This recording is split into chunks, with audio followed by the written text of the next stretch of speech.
कहते हैं कि एक शेयर और सरकारी नौकरी में सिर्फ एक ही चीज़ का फ़र्क है, एक दिल का सुकून है और दूसरा घर का सुकून है। नमस्कार, मेरा नाम अभिषेक है और आप देख रहे हैं रीजनिंग की क्लास। आइए शुरुआत करते हैं अपने पहले क्वेश्चंस के साथ। देखिए आपसे कहा गया है कि ओक्यूआई ओआईक्यू ओक्यूक्यूआईओक्यू को इस तरह से लिखा गया है। चलिए पहले लिख लेते हैं O Q I O I Q Q Q I O Q. उसी तरह से अगला दिया हुआ है O I Q O Q Q I O Q, उसके बाद ओ क्यू आई। देखिए अब आप देखेंगे यहाँ तो यहाँ पर कौन सा पैटर्न बन रहा है। नंबर्स यानी कि जो दिया गया है ये और ये रिपीटेड है लेटर्स यहाँ पर, लेकिन किस तरह से रिपीटेड है ये नहीं पता चल रहा है। तो हम क्या करेंगे, फटाफट नंबरिंग कर देंगे। 1 2 3 4 5 6 7 8 9 10 11 12।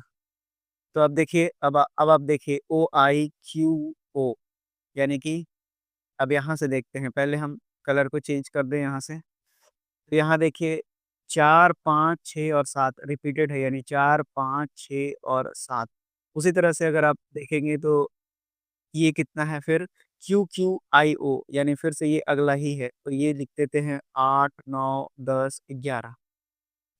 और फिर ये कितना हो जाएगा आपका क्यू क्यू आई ओ, और बाकी के जो बचा 4 उसको लिख दीजिए। ये कितना हो गया आपका Q Q O Q I, यानी कि 12 1 2 और 3 हो गया।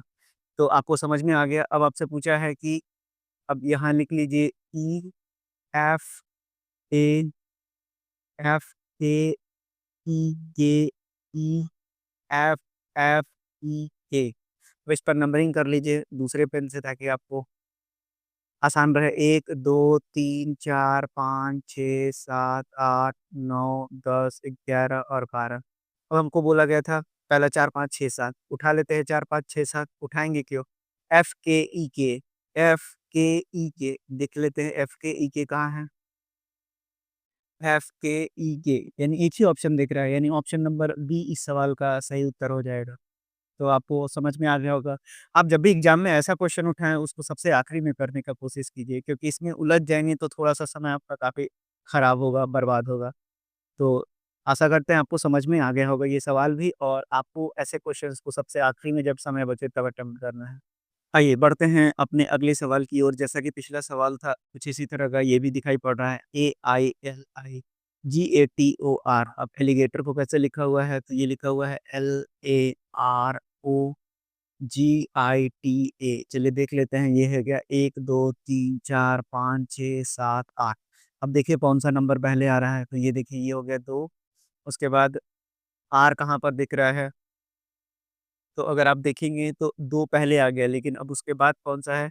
तो उसके बाद अगर आप देखेंगे तो ये 1 है, उसके बाद आपको आर यानी कि 8वें नंबर पे चला गया, ओ आपका 7वें नंबर पे चला गया, जी आपका चौथे नंबर पे चला गया, आई कहाँ है? 3 नंबर पे है, टी आपका 6 नंबर पे है, और एक ए जो है 5 नंबर पे है।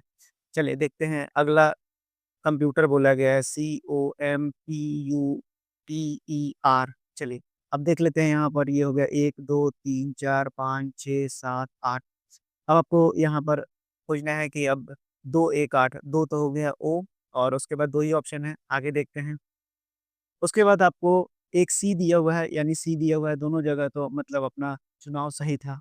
यानी कि आपको पहला ही लेना था, तो वो सी ही सही जवाब होगा। उसके बाद जो है आपको 8 नंबर पे देख लीजिए आर है, तो यानी ऑप्शन नंबर बी, इसके आगे आपको जाने की ज़रूरत नहीं है। हुँ। आइए बढ़ते हैं अपने अगले सवाल की ओर। अगला सवाल आपसे पूछा क्या गया है, स्पेक्ट्रोस्कोपी, यानी कि SPECTROSCOPY, स्पेक्ट्रोस्कोपी। उसी तरह से इसको क्या लिखा है इसमें, EST, उसके बाद RCTCOSYOP ऐसा लिखा है। कहीं गलत तो नहीं हुआ? ESTRCT, उसके बाद COSYOP। तो ठीक है, कैसे लिखा है मैच कर लेते हैं। तो यानी कि यहाँ पर ये इसके साथ है, ये इसके साथ है और ये इसके साथ है, ठीक है। 3-3 का पेयर बना हुआ है लगता है, 3-3 का पेयर हम लोग भी बना लेते हैं। तो यहाँ पर कितना दिख रहा है, ये सी दिख रहा है, यहाँ आर दिख रहा है और ये टी दिख रहा है। उसी तरह से ओ दिख रहा है, यहाँ एस दिख रहा है, यहाँ सी दिख रहा है। इसी तरह यहाँ ओ दिख रहा है, यहाँ वाई दिख रहा है और यहाँ पी दिख रहा है। चलिए अब हम भी यहाँ 3 का पेयर बनाएँगे एक्स्ट्रा एक्स्ट्रा वैगेंजा वैगेंजा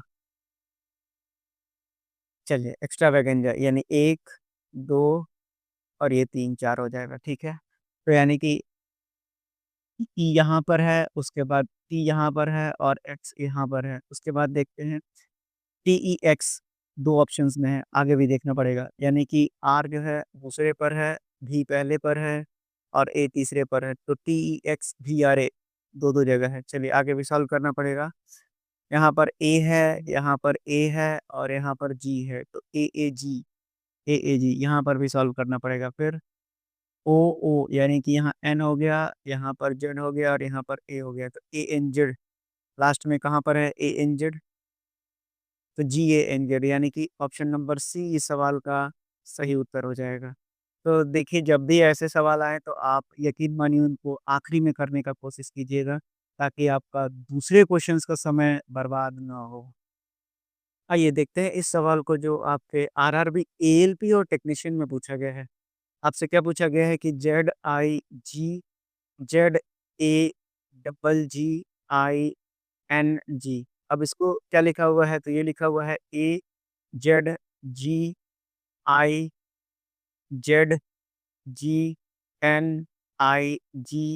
ये लिखा हुआ है आपके पास। अब आपको यानी कि देखिए जितने भी लेटर्स हैं वही लेटर यहाँ पर भी लिखा हुआ है। तो यानी कि अब इसको मैचिंग करना पड़ेगा कि कौन किसके साथ है। तो अगर हम देखें तो यहाँ देखिए आपको दिखेगा कि ये इसके साथ मैचिंग कर रहा है, उसके बाद ये पहले आई को मिला लेते हैं, फिर ये जो है इसके साथ मैचिंग कर रहा है, फिर ये जी के साथ मैचिंग कर रहा है। अब उसके बाद यहाँ पर पहले चेक कर लेते हैं, ये हो गया आपके पास जी इसके साथ मैच कर रहा है, आई इसके साथ मैच कर रहा है, एन इसके साथ मैच कर रहा है और उसके बाद ये आखिरी का दोनों यहाँ इसके साथ मैच कर रहा है।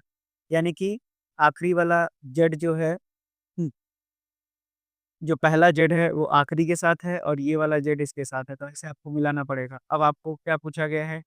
BLIZ BLIZZ। अब 5-5 में तोड़ लेते हैं क्योंकि 5 में टूटा हुआ है और उसी तरह से डबल जेड के बाद ARDLY है। अब देख लेते हैं सबसे आखिरी में कौन-सा था? तो यहाँ पर बी था और यहाँ पर सबसे आखिरी में कौन-सा था? ए था। तो आप देख लीजिए 5वें नंबर पर बी और ए कहाँ पर है? सभी जगह पर है, चलिए कोई बात ही नहीं है। अब उसके बाद जो है यहाँ पर आ गया आपके पास जेड, उसके बाद आपका दूसरा जो है एल जो है यहाँ पर पहुँच गया और उसके बाद जो है अ, उसके बाद आपका देखिए तीसरा जो है तीसरे नंबर पे ही है और ये वाला जो है दूसरे नंबर पे आ गया। तो Z Z I L B कितनी जगह पर है? 3 जगह पर है। आगे देखते हैं हम। ये हो गया आपका ए तो लिख लिया, यहाँ पर आपका अब आ जाएगा वाई और उसके बाद आ जाएगा आपका तीसरा तो डी ही रहेगा, उसके बाद यहाँ पर आ जाएगा आर और यहाँ पर आ जाएगा एल। तो अब देखिए Z Z Z I L B, उसके बाद Y L D R A, यानी ऑप्शन नंबर सी सवाल का सही उत्तर हो जाएगा। बहुत ही ध्यान से बनाएंगे, बहुत ही बारीक क्वेश्चंस आते हैं ऐसे जिसमें गलती होने के चांसेस 100% होते हैं। देखिए, मुझसे भी ऑप्शन देखने में गलती हो गया। आप देखिए आंसर कुछ और है और मैं टिक कुछ और कर रहा हूँ, तो आप सोचिए कि एग्ज़ाम में प्रेशर उतना ज़्यादा होता है। ऑप्शन नंबर ए इस सवाल का सही उत्तर होगा, तो बिल्कुल ध्यान से, बिल्कुल बारीक दिमाग रखेंगे। आइए देखते हैं इस सवाल को जो आपके आरआरबी जेईई में पूछा गया है। आपको लिखा हुआ है कि LBAEHC, इसकी जो लिखा हुआ है ये हो गया BLEACH। तो देखते हैं, ये तो काफ़ी आसान क्वेश्चन है, ये तो ऐसे ही दिख गया। तो अब आप लिख लीजिए ना NBOLZKMH, यानी कि यहाँ हो जाएगा HM, यहाँ हो जाएगा BN, यहाँ हो जाएगा LO, यहाँ हो जाएगा KZ। तो देखिए कौन-सा ऑप्शन मैच कर रहा है? BNLO, BNLO एक ही जगह है, ऑप्शन नंबर ए इस सवाल का सही उत्तर हो जाएगा। आइए देखते हैं इस तरह के सवाल अब आप कैसे बना सकते हैं। देखिए आपको बोला है कि जो CIP है, CIV है और CIN है, इसको लिखा हुआ है लाइफ इज़ गुड, ठीक है? अब उसी तरह से आप देखेंगे, हालाँकि इसमें तो आप लिखना चाहें तो भी ठीक है, नहीं लिखना चाहें तो भी ठीक है, मैं लिख के ही बता रहा हूँ आपको। उसी तरह से CIP फिर है ये CIN और फिर है ये ER। इसको क्या लिखा है लव इज़ लाइफ, वाह! लव इज़ लाइफ यानी कि आज शुरुआत तक और भी कुछ इसी तरह का था।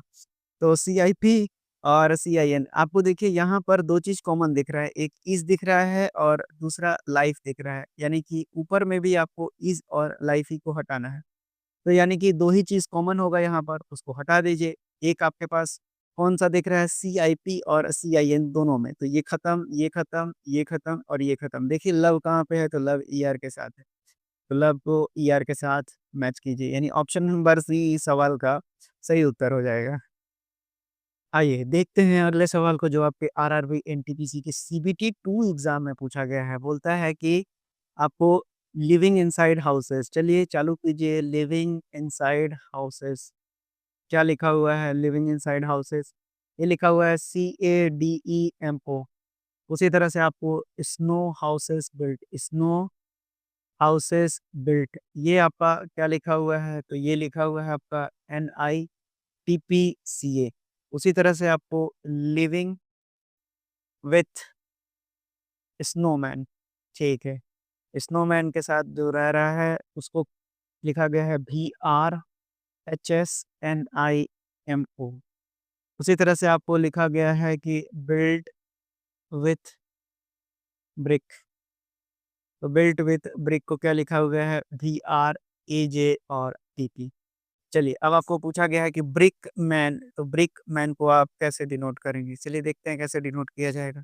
ब्रिक मैन निकालना है। सबसे पहले तो आप देखिए कि कौन-कौन सा जगह पर कौन-कौन सा है। तो ये देखिए, आपको अगर हाउस देखा जाए तो हाउस 2 ही जगह है। तो ये हाउस है और ये हाउस है। तो यहाँ पर इन दोनों में क्या दिखेगा कॉमन आपको?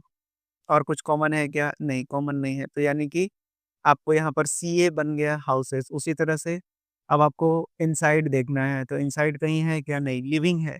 तो लिविंग को गोला कीजिए और यहाँ पर लिविंग को गोला कीजिए। अब दोनों में देखिए कॉमन क्या है? तो मुँह कॉमन है, मोए मोए, ठीक है? ये हो गया मुँह। उसी तरह से आपको अब देखना है, यहाँ पर तो डी मिल गया, स्नो के साथ स्नो है क्या? हाँ, स्नो है।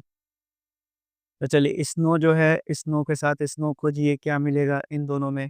तो इन दोनों में स्नो के साथ मिलेगा आपका NI, NI को क्लिक कीजिए। उसी तरह से बिल्ट है क्या? ठीक है, तो बिल्ट को देखिए, बिल्ट के साथ तो TP आ गया, कुछ करना ही नहीं है, यानी कि इसको क्रॉस मार लीजिए, ये हो गया TP। अब जो है आपको विथ के साथ, तो विथ जो है, विथ और ये हो गया विथ। तो विथ के साथ 2 जगह कितना आ जाएगा? ये आ जाएगा VR और ये भी आ जाएगा VR। अब उसके बाद कुछ निकालने की ज़रूरत नहीं है, ब्रिक मैन बोला गया है, तो ब्रिक जो है AJ को रिप्रेज़ेंट कर रहा है और मैन जो है हँस को। अच्छा, आज हँसिए, हँसने की ज़रूरत बहुत ज़्यादा है, क्योंकि आप तैयारी अपने दिमाग में इस तरह से कीजिए कि आप हँसते-खेलते पढ़ाई कीजिए। अगर आप भार लेके सरकारी नौकरी को लेंगे तो आपसे एग्ज़ाम क्रैक नहीं होगा, क्योंकि आप एग्ज़ाम में और ज़्यादा प्रेशर हो जाएँगे। डेली पढ़िए, थोड़ा-थोड़ा पढ़िए। मैं भी आपको सब कुछ पढ़ा रहा हूँ, करंट अफ़ेयर पढ़ा रहा हूँ, रीज़निंग, मैथ्स, काफ़ी सारी चीज़ें तो अभी नहीं पढ़ा रहा हूँ। तो आपका एग्ज़ाम निकल जाएगा साइंस। आप देखिए, मैं आपको बिल्कुल बेसिक से एडवांस तक पढ़ा रहा हूँ। तो आपको पढ़ना ऐसे ही होता है ताकि आप एग्ज़ाम निकाल सकें। तो आप हँसिए, बिल्कुल हँसिए, हँसने की ही ज़रूरत है। आइए देखते हैं अपने अगले सवाल को। अगला सवाल आपसे क्या कहा गया है, बोलता है कि बिटर एज़ किल, ठीक है? बिटर एज़ किल को क्या लिखा हुआ है? ये लिखा हुआ है पाल और लिखा हुआ है साथ ही साथ टॉम। अब उसके बाद क्या लिखा हुआ है कि वेरी क्यूट डॉल। अब इसके बारे में क्या जानकारी दी गई है? तो ये लिखा हुआ है सॉ टिम टॉय, ठीक है? सॉ टिम टॉय। अब उसके बाद जो है आपको लिखा हुआ है एंड डॉल एंड किल। तो doll and kill is written as toy said Tom, ठीक है भाई? इसको लिखो इधर। तो यानी कि आपसे दिया हुआ है कि टॉय सैड टॉम। इसके बारे में क्या लिखा हुआ है? डॉल एंड किल। बार-बार ये गलती हो जा रहा है दोस्तों। देखिए फिर से, आपसे बोला है कि डॉल एंड किल को क्या दिया हुआ है? ये दिया हुआ है टॉय सैड टॉम। तो आपसे पूछा गया है कि एंड के बारे में पूछा गया है, तो ठीक है, एंड कहाँ दिख रहा है? यहीं दिख रहा है ना। हमको डॉल और की चाहिए, तो डॉल को हटाइए यहाँ से। तो डॉल को यहाँ से हटा देंगे, किल को यहाँ से हटाएंगे, और यहाँ से हट जाएगा आपका टॉम। तो यानी कि सैड इस सवाल का सही उत्तर हो जाएगा ऑप्शन नंबर सी। आइए बढ़ते हैं अपने अगले सवाल पर। अगला सवाल देखते हैं क्या दिया हुआ है आपको। अगला सवाल बोलता है कि वी कैन सिंग, तो लिखिए वी कैन सिंग। तो वी कैन सिंग का दिया हुआ है पीडी, एनएस और सीए। उसी तरह से आपको लिखा है कि सिंग न्यू सॉन्ग। सिंग न्यू सॉन्ग के बारे में क्या लिखा है आपको? तो आई ओ यू भी, और साथ ही साथ सी ए लिखा हुआ है। उसी तरह से कैन ज्वाइन न्यू के बारे में क्या लिखा गया है? तो कैन ज्वाइन न्यू लिखा हुआ है के एम यू भी और पी डी। तो आपसे पूछा गया है कि वी ज्वाइन से संबंधित पूछा गया है, तो वी पहले देख लिया जाए कि वी कहाँ पर है और ज्वाइन कहाँ पर है, पहला और तीसरा में, ठीक है। सबसे पहले हम देखेंगे कि कैन यहाँ है और यहाँ है, इसको हटा देते हैं। तो यहाँ और यहाँ क्या दिख रहा है कॉमन? तो पीडी दिख रहा है, इसको हटा देते हैं। उसी तरह से हमको क्या निकालना है? वी और जॉइन, ठीक है। यहाँ से सिंग को हटाते हैं। सिंग और सॉन्ग दो अलग अलग दिया है क्या? बिल्कुल ठीक है, तो यहाँ से सिंग को भी हटा दीजिए। तो यहाँ से सी ए और सी ए भी हट गया। तो वी का तो मिल गया एन एस। एन एस कहाँ पर है? बस ऑप्शन नंबर बी, आगे सॉल्व करने की जरूरत ही नहीं है आपको। तो ये थे रीजनिंग के क्लास आज के लिए। आशा करते हैं आपको क्लासेस समझ में आ रही होंगी पूरी तरह से, आपको पता है कि आपको कैसे पढ़ना है। मैं ये भी तरीके सिखाते चल रहा हूँ कि आपको पढ़ना कैसे है। नोट्स बनाते रहिए, पढ़ते रहिए, रिवाइज करते रहिए, आगे बढ़ते रहिए और सरकारी नौकरी बिल्कुल लेते रहिए। धन्यवाद।